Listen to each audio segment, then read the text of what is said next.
Donc, bonjour à tous, c'est un vrai plaisir pour moi de vous présenter les résultats de Kasparov. Donc, comme vient de le dire Julie, merci. C'est donc pour identifier, apporter un test fonctionnel pour les patients ayant une mutation SMAD4 dans le cadre de rendu Osler.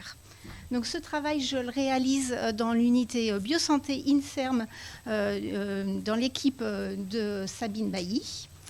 Et donc notre problématique, c'est que les patients qui souffrent de rendu Osler présentent des mutations endoglines ou ALK1 dans 90% des cas, et quelques cas présentent des mutations SMAD4 associées à une polypose juvénile. Donc, qui peuvent être associés à une polypose juvénile. Notre objectif, c'était d'établir un test qui permettait de distinguer les variations bénignes de SMAD4 des mutations pathologiques afin d'améliorer la prise en charge des patients et de réduire l'errance diagnostique. Donc, la stratégie que nous avons mise en place, nous avons étudié donc, la protéine SMAD4 qui est constituée de deux domaines.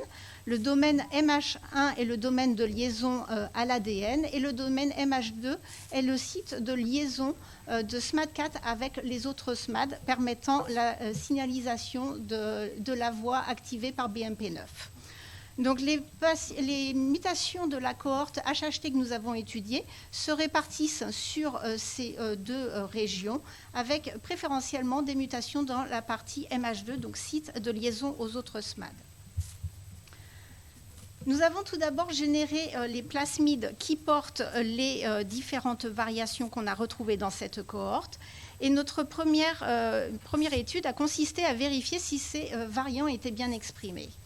Par Western blot, on a pu montrer que tous les variants étaient bien exprimés, à l'exception des variants qui sont des variants non-sens, de ceux qui ont un décalage du cadre de lecture, et un seul faux sens, le C127F, qui est dans le domaine MH1. Nous avons ensuite voulu établir un test fonctionnel pour étudier la pathogénicité de ces variants. Pour cela, nous avons tiré parti de cellules de cancer, les cellules MDA-MB468, qui sont des cellules issues d'un cancer du sein, dans lequel le SMAD4 est délété de manière homozygote, ce qui nous a permis de nous affranchir du SMAD4 endogène. Dans ce modèle, on transfecte tous les éléments utiles à la cascade de signalisation de la voie BMP9-ALK1, donc à savoir le récepteur ALK1, les SMAD4, donc mutés ou non, porteurs des variations qu'on avait, et également un gène BRE, qui est le BMP Responsive Element, qui est un élément de réponse à la voie de signalisation et qui se situe en amont d'un gène luciférase. Ainsi, quand le BMP9 stimule cette voie de signalisation, si elle est fonctionnelle, alors on peut mesurer la luciférase. Comme SMAD4 est également un facteur commun à la voie du TGF-bêta, on peut réaliser la même stimulation avec du TGF-bêta pour étudier à la fois la voie des BMP et la voie du TGF-bêta.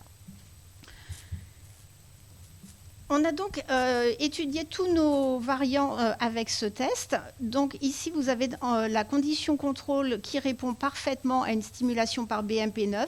Et vous pouvez voir que l'ensemble des variants ne répondent plus du tout à la stimulation BMP9, à l'exception du variant W101C et du variant D351N qui répondent partiellement.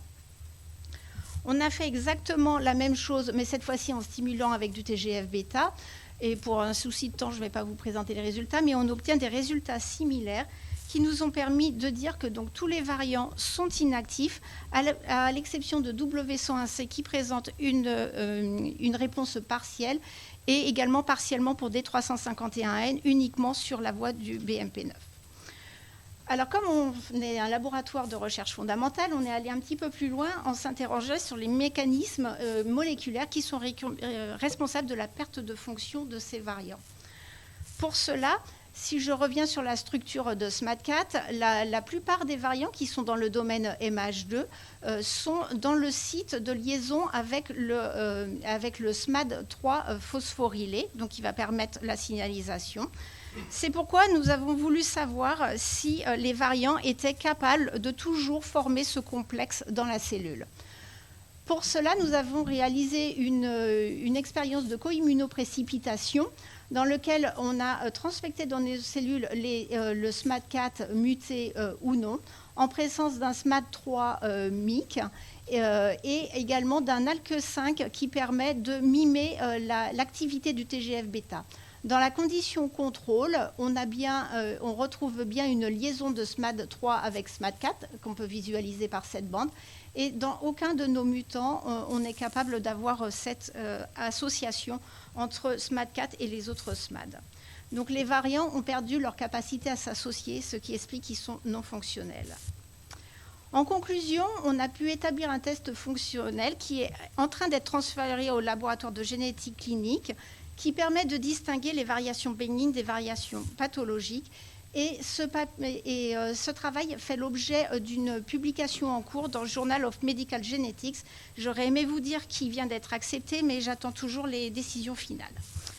Ce projet a également été présenté au congrès HHT à Mandelieu, la Napoule, lors d'une présentation orale en 2024.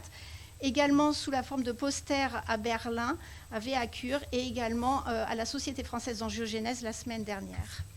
Donc, je remercie l'ensemble de l'équipe BAL qui a porté ce projet, et notamment je vous ai entouré tous les jeunes doctorants ou techniciens qui ont fait l'ensemble des expériences, et également toutes les personnes qui nous ont aidés, les généticiens et les cliniciens qui nous ont apporté toute leur aide précieuse pour les variations de ces patients. Merci.